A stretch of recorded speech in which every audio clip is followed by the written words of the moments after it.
नहीं, मेरी लड़की ने सुसाइड कर लिया है, ये खबर आई है।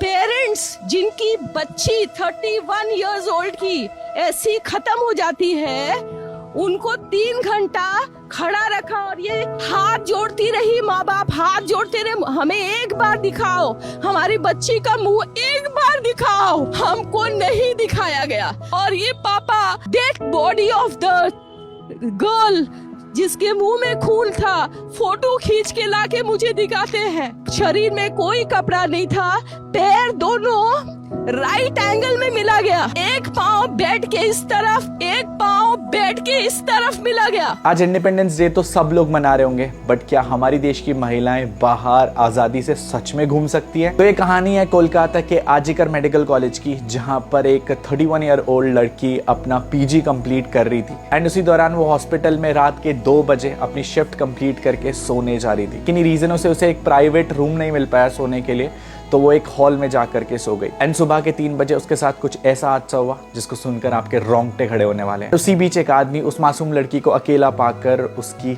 हत्या कर देता है। लेकिन this was not just a murder case. उस मासूम सी लड़की का मर्डर करने से पहले बेरहमी से उसके साथ रेप किया जाता है। उसके चश्मे तोड़ दिए जाते हैं एंड उन चश्मों का ग्लास उसकी आंखों में घोप दिया जाता है। उसके मुंह को जबरदस्ती दबाया जाता है ताकि वो चिल्ला ना पाए एंड उस मासूम सी लड़की का थायराइड एंड ओसोफेगस कॉर्ड को तोड़ दिया जाता है। उसकी कॉलर बोन तोड़ दी जाती है एंड उसके पूरे शरीर पर ब्रूसेस एंड चोट के निशान होते हैं। उसने उस लड़की के सारे कपड़े उतार कर उस लड़की की दोनों टांगे 90 एंगल में तोड़ दी। और इतना ही नहीं, जब ये खबर उस लड़की के घर वालों को पता लगती है तो उनको 3 घंटे वेट कराया जाता है। उस मासूम लड़की के पिताजी जब अपनी बेटी की ऐसी हालत को देखते हैं तो उनके होश उड़ जाते हैं। अब ये कहानी मैं आप लोगों को इसलिए बता रहा हूँ क्योंकि भले हमारा देश आजाद हो चुका है, बट हमारी देश की महिलाओं को, बहनों को, औरतों को बाहर निडर होकर के घूमने की आजादी शायद अभी तक नहीं है। जिस मासूम लड़की के साथ ये अनबेरेबल घटना घटी, वो कोलकाता के आरजीकर मेडिकल कॉलेज में अपना पोस्ट ग्रेजुएशन परस्यू कर रही थी एज अ डॉक्टर। वो सिर्फ इंडिपेंडेंट होकर के अपना काम निभा रही थी एंड इससे भी पहले हमारे देश में बहुत सारी लड़कियों के साथ इससे भी घटिया हरकत हो चुकी है। फिर चाहे वो दिल्ली की निर्भया हो या फिर उत्तराखंड की अंकिता भंडारी हो, इंसाफ मिलने की उम्मीद में उनके परिवार वाले आज भी कोर्ट पे उम्मीद लगाए बैठे हैं। मेरा बस एक ही रिक्वेस्ट है, ऐसी चीजें ऑलरेडी पास्ट में हो चुकी हैं